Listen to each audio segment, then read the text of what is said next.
bibit patah leher. Namun ini disebabkan oleh jamur Phytophthora palmipora.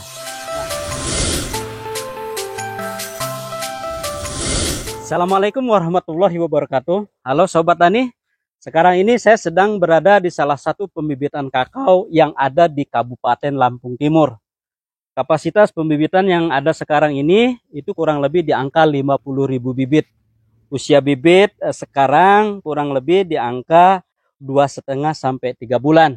Umumnya para pembibit kakao di Kabupaten Lampung Timur ini ketika bibit berusia 3,5 sampai 4 bulan itu dilakukan proses sambung pucuk. Sebagai pembibit tentu ingin bibit yang ditanam itu bisa tumbuh sehat, normal, serta terbebas dari serangan hama dan penyakit. Memang tidak mudah menjadi seorang pembibit karena tantangannya selalu ada. Terkadang bibit terserang hama, terkadang bibit terserang penyakit. Ya ini tentu menjadi tantangan bagi pembibit kakao karena jika hama atau penyakit itu menyerang pada pembibitan kakao, tentu bibit yang dihasilkan akan tidak maksimal ataupun bibit ini bisa gagal.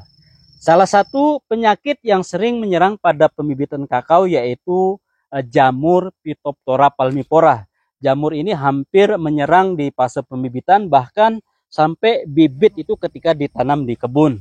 Salah satu ciri bibit kakao terserang jamur Phytophthora palmipora itu seperti ini, Bapak Ibu. Bisa dilihat di video ini, daunnya kuning, lama-lama mengering. Nah, akhirnya batang ini menjadi seperti kering seperti ini ya. Ini mengindikasikan bahwasanya bibit ini terserang jamur Phytophthora palmipora. Kemudian kadang-kadang juga jamur Phytophthora palmipora itu menyerang pada pangkal batang seperti ini.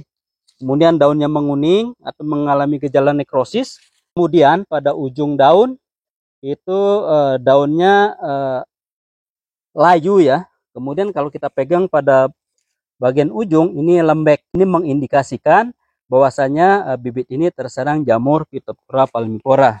Kemudian di lapangan sering juga kita melihat bibit itu pada bagian pucuknya itu patah seperti ini, atau sering disebut bibit patah leher. Namun ini disebabkan oleh jamur Phytophthora palmipora. Nah, kemudian penanggulangannya bagaimana kalau bibit kita itu terserang jamur Phytophthora palmipora? Saran saya, bibit ini segera dikeluarkan dari lokasi pembibitan supaya jamur yang menyerang pada bibit kakao ini tidak menyebar atau menginfeksi bibit kakao yang lainnya. Kemudian yang kedua, kita harus lakukan sortir bibit. Jadi pada saat kita membuat pembibitan, selalunya bibit itu pertumbuhannya tidak akan seragam.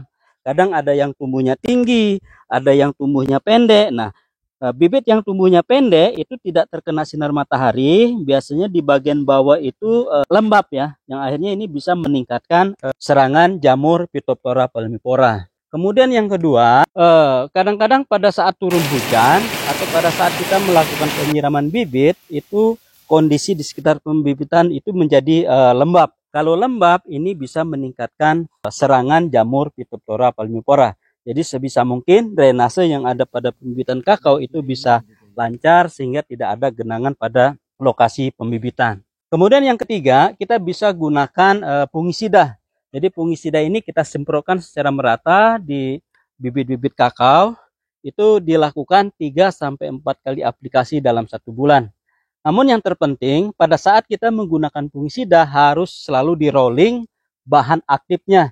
Karena selama ini banyak pembibit hanya fokus pada satu bahan aktif saja. Jika ini terus dilakukan, jamur Phytophthora palmipora itu akan lebih tahan atau kebal dengan bahan aktif tertentu. Jadi rolling bahan aktif itu menjadi penting.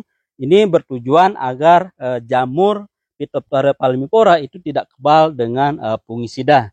Namun yang terpenting dari semua itu, praktek budidaya dalam perawatan bibit itu menjadi faktor penting karena penggunaan fungisida itu menjadi alternatif yang terakhir. Kemudian yang terakhir kita juga bisa tambahkan nutrisi atau zat pembantu untuk pertumbuhan tanaman yang tujuannya supaya memang bibit ini kecukupan nutrisinya tercukupi sehingga akan lebih tahan ketika terserang jamur Phytophthora palmipora. Terima kasih. Wassalamualaikum warahmatullahi wabarakatuh.